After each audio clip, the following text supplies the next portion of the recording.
The Pentagon has released audio and video of two very confused pilots staring down an unidentified flying object that rotated and maintained a glowing aura, as part of a secret program that investigated the existence of UFOs and aliens for 5 years at the behest of a former major Democratic leader, Harry Reid.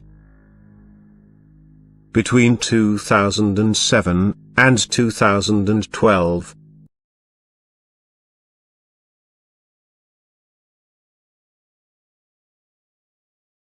what do you think of Robert Lazar? Do you think that guy's real? I'm putting out his autobiography.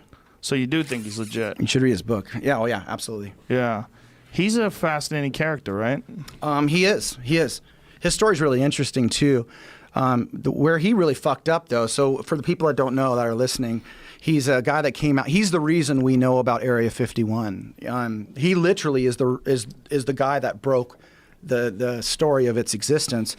He got brought in for a job, and during the interviews, they said, "We have another idea for you."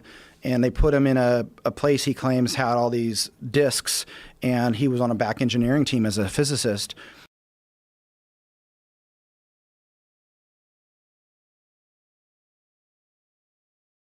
Describe the gravity amplifiers for us and some of their different operating configurations. There are 3 amplifiers.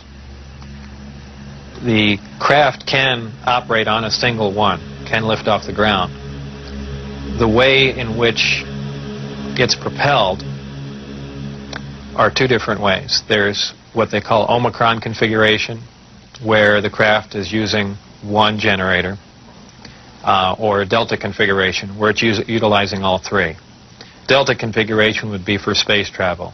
Essentially, the craft will tilt up on its side, as opposed to a science fiction movie where you see a flying saucer moving around. The craft will tilt up on its side, focus the 3 gravity generators to a single point, and move through space that way. Moving around the source of gravity is a problem to a disk because it's interference, essentially. So what they do is they work with that interference to their benefit. They'll use one gravity generator to lift the craft off the ground. And as opposed to what we're used to, for instance, a plane, once it's in the air, we envision thrust or some force coming out the back of it to push it forward. The crafts work completely opposite of that. What they do is once they're hovering in the air, they'll swing the 2 remaining gravity generators up in front of them and create a distortion, essentially a downhill. And the craft rolls downhill for infinity. It's always chasing a little distortion. That's why they look goofy when they fly around at low speed, because they're essentially, and any time you run over, the gravity field around the Earth is not completely constant and stable, depending on the minerals and density of the Earth underneath it. The gravity will vary somewhat, and you will get odd movements of the craft. So its low-speed mode is kind of unstable for the moment. Delta configuration would be for space travel.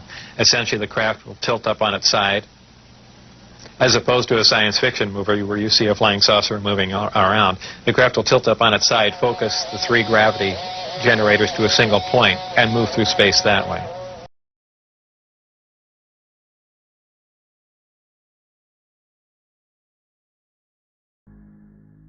Between 2007 and 2012.